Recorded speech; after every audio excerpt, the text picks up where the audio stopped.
Hey, what's up? I'm Lauv and I'm here chatting with Milky. So obviously, the new album, All for Nothing, is about to come out. It's such a great album. I think something that was like super noticeable on the kind of first listen is this like expansion of sound. You're kind of introducing these new sonic threads.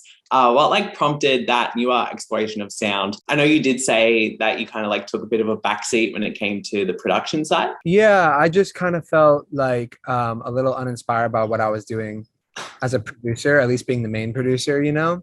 Mhm. So I also, at the beginning of making the album, like I kind of started as a joke. I like wanted to learn how to freestyle.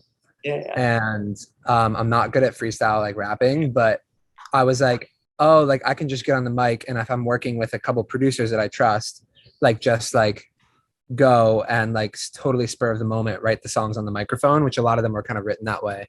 So I kind of just wasn't at the computer like being the main producer, which was kind of actually a nice experience. Yeah, that's so Yeah. lovely.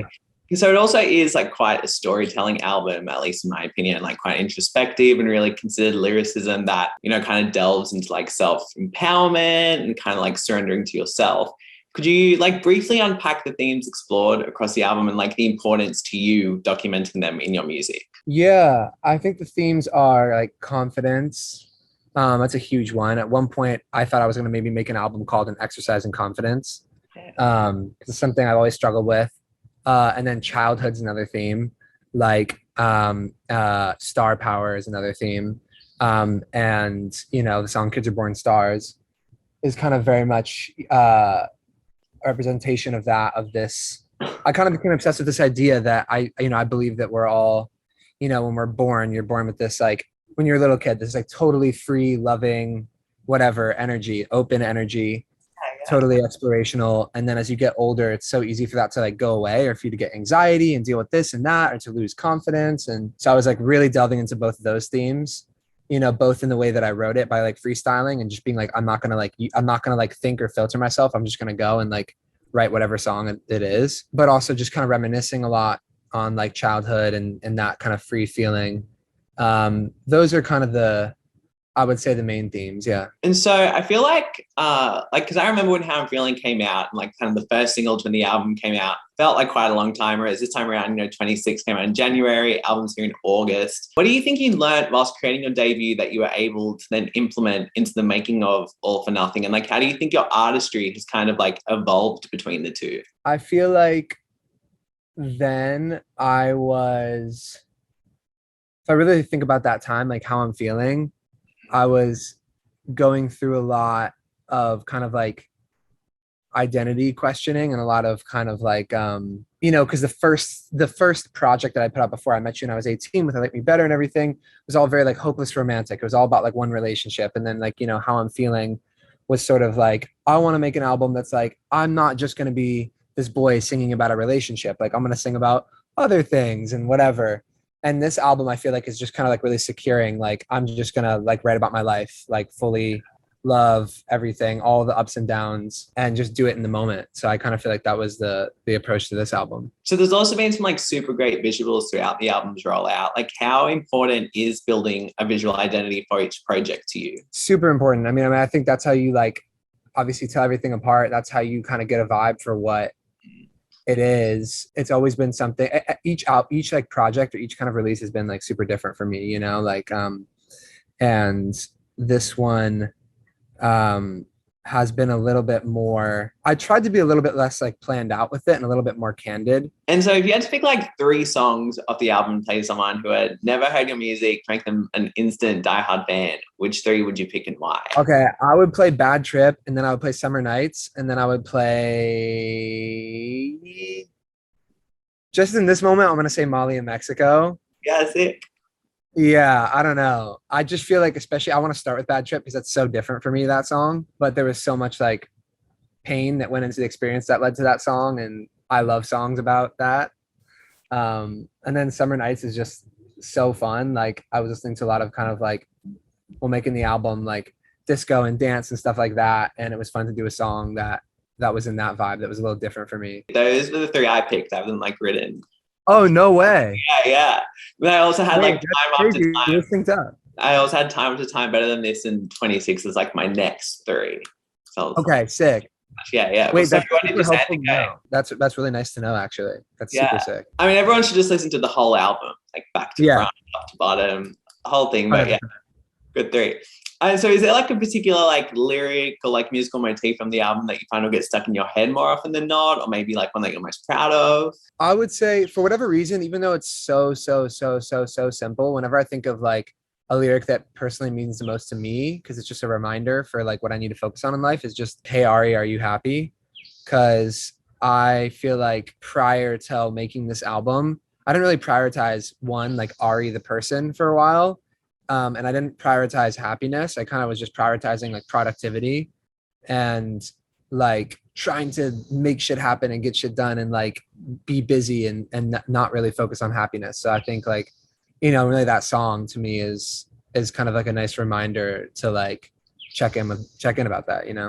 Yeah. And so I guess, the question that every Lao fan wants to know, are you going to tour the album? Are you going to visit Australia, hopefully? Yes, yeah. We have so many more dates coming. I mean, I know that there's only been like some of them announced, but there's gonna be more. There's gonna be Australia. It's gonna be like everywhere. It's gonna be super sick. I'm so excited to tour the album because also like How I'm Feeling came out right before everything shut down, so I didn't really get a chance to properly tour that one. So it's gonna be sick. And so what do you think like All for Nothing looks and sounds like in a live setting? Ooh, that's a good question. In a live setting, I feel like it's a lot more aggressive and energetic. I mean, the album kind of sounds that way. I feel like in general, like it has a lot more energy in like the music. Um, so very much that. But in terms of the visuals, I mean, I don't really want to give away too much about what's going to be in the tour visuals, but yeah, it's going to be sick.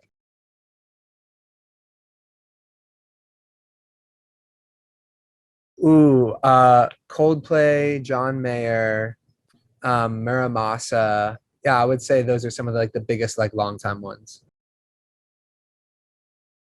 Rex Orange County.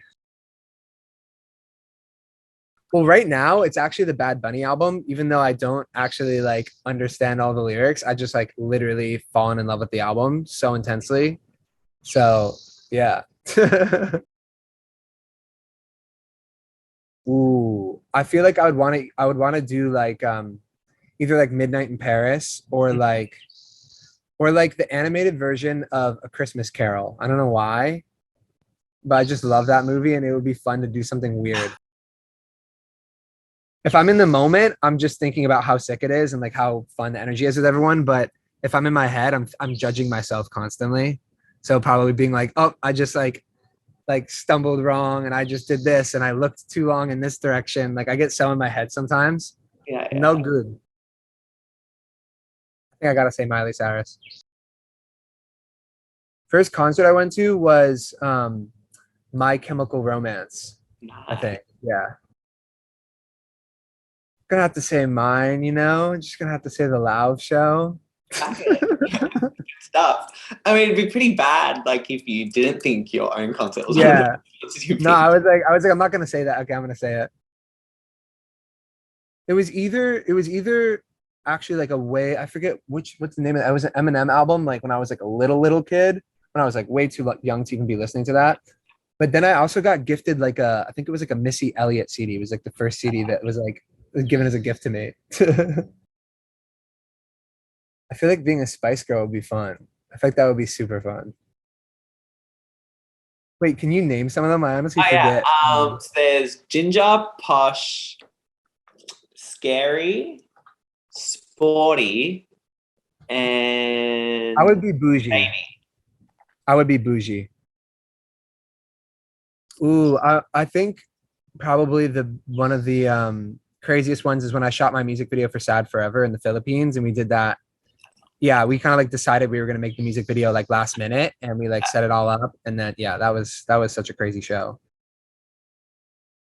Yeah, I feel like people would judge me that I listen to like so much like metal. I don't listen to as much metal anymore, yeah. but I went through a huge like screamo, hardcore, like grindcore, like the heaviest shit. Well, definitely Billy. Um, definitely Taylor Swift. Yeah, I'll go with those two. Ooh, I don't even know if my current self could give my future self advice. I need to go the other way. I need to think about what would my future self tell my current self to get myself out of the space that I'm in. And it would probably be to um, just take better care of myself. That would be, yeah, that's definitely that.